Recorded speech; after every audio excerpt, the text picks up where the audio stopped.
बिस्मिल्लाहिर्रहमानिर्रहीम। अस्सलामु अलैकुम वरहमतुल्लाहि वबरकातुहू। बच्चों, आज का काम शुरू करने से पहले मैं आपको तारीख़ लिखना सिखाऊंगी। जहाँ उर्दू में तारीख़ लिखा हुआ होगा वहाँ आपने इस्लामी तारीख़ लिखनी है। जैसे आज 20 रमज़ान है तो यहाँ 20 लिखेंगे। रमज़ान 9वां महीना है और साल है हमारा 1441। अब इसी तरह जहाँ इंग्लिश में डेट लिखा हुआ होगा यहाँ आपने लिखनी है तारीख़, ईसवी तारीख़। जैसे आज है 14 मई और मई साल का 5वां महीना है और 2020 है ये। जी बच्चों, इज़ाफ़ी हुरूफ के बाद अगला हमारा काम था हुरूफ़ तहज्जी की आदि अशकाल। सबसे पहले यहाँ हम उन्वान लिखेंगे, हुरूफ़ तहज्जी की आधी अशकाल,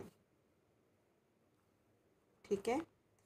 और उसके बाद उसका नंबर भी लगा लेंगे। ये काम भी आपने 5 मरतबा करना है।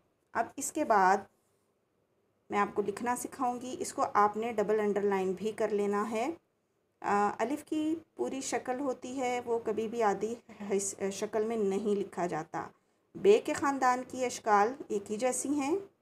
बे, पे, ते, टे और से।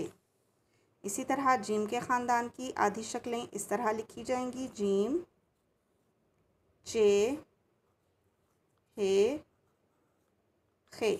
उसके बाद दाल, डाल, जाल, रे, अड़े, जे, ये इनकी आधी शक्लें नहीं होती।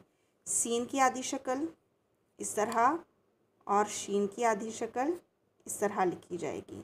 उसके बाद स्वाद की आधी शक्ल और ज़ौद की आधी शक्ल। दोएं और ज़ोएं की आधी शक्ल नहीं होती, ठीक है। आइन की आधी शक्ल यूँ और यूँ लिखी जाएगी। उसके बाद फ़े और काफ की आधी शक्ल इस तरह है। फिर काफ की 2 आधी शक्लें मैं लिख रही हूँ, एक इस तरह लिखी जाती है और एक इस तरह लिखी जाती है। ये है काफ। उसके बाद गाफ भी इसी तरह लिखेंगे। गाफ की एक आधी शक्ल इस तरह होगी और दूसरी इस तरह होगी। ये है गाफ। उसके बाद लाम की आधी शक्ल इस तरह लिखेंगे। फिर ये है मीम की आधी शक्ल, नून की आधी शक्ल, वाव की आधी शक्ल नहीं होती, हे की आधी शक्ल, हमज़ा की भी आधी शक्ल नहीं होती और छोटी ए और बड़ी ए की आधी शक्ल इस तरह लिखी जाती है, ठीक है। ये है हमारा आज का काम। उम्मीद करती हूँ कि इसी के मुताबिक आप इसको 5 मरतबा लिख लेंगे, हुरूफ़ तहज्जी की आदि अशकाल।